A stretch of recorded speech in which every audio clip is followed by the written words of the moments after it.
തുടങ്ങാം. അവര് വളരെ സ്നേഹത്തോടെ ഒരു ഓട്ടോഗ്രാഫ് ചോദിക്കുമ്പോൾ കൊണ്ടുപോ എന്ന് പറയാൻ നമ്മുടെ മനസ്സ് അനുവദിക്കാൻ പാടില്ല. നമ്മളെയാണല്ലോ മച്ചമ്പി. ഒരു സംഭവം പറ്റില്ല. എനിക്ക് ഇന്റർവ്യൂവിന് ഇതാ ഇങ്ങനെ കയറിയിരിക്കാൻ ആ തെണ്ടി എനിക്കിട്ട് പണിഞ്ഞോന്നൊരു സംശയം. പണിഞ്ഞതാ. വേറെ ചിലരുടെ ആണെന്നുണ്ടെങ്കിൽ ഈ ഇന്റർവ്യൂവിന് ഇരിക്കുന്ന രീതിയിൽ തന്നെ ഇരിക്കുക. ഒരുമാതിരി എനിക്കിട്ട് കേട്ടണം മറ്റേ വർത്താനം പറഞ്ഞാലുണ്ടല്ലോ. ഇങ്ങനെ ഇരിക്കുന്നുണ്ട്, ചിലർ ഇങ്ങനെ ഇരിക്കും. പക്ഷെ ചോദ്യം ഇതൊരു ഇന്റർവ്യൂ ആണ്. കമോൺ, ഇന്റർവ്യൂവിന് വന്നിരിക്കുന്നതിന് അതിൻ്റെതായ മര്യാദകളും രീതികളും. വേറെ ചില ആൾക്കാരുണ്ട് ഇങ്ങനെ ഇരിക്കും.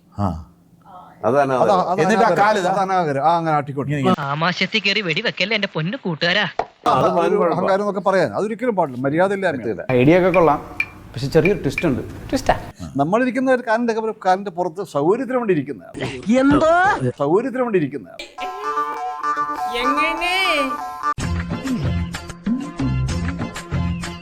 തിരുമേനി ഒരു വേണ്ടി മറ്റേടത്ത് ഓർത്താനും പറഞ്ഞില്ലേ. ഞാനിത് വെച്ചിട്ട് ഇത് കുറച്ച് അഹങ്കാരമാണ്.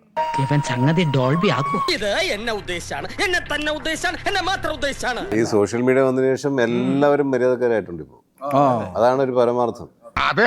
പണ്ട് ഇങ്ങനെയൊന്നും അല്ലായിരുന്നു. നമ്മുടെ ആ 90s കാലഘട്ടത്തിലൊക്കെ ആളോട് പെട്ടെന്ന് ക്ഷോഭിക്കും, വിഷയങ്ങളൊക്കെ പറയും.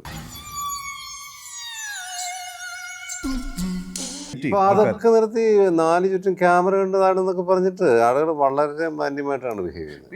നമ്മളില്ലേ തിരുമേനിയോട് യാത്ര പറഞ്ഞില്ല. ഇവിടെ ഉണ്ടായിരുന്നോ?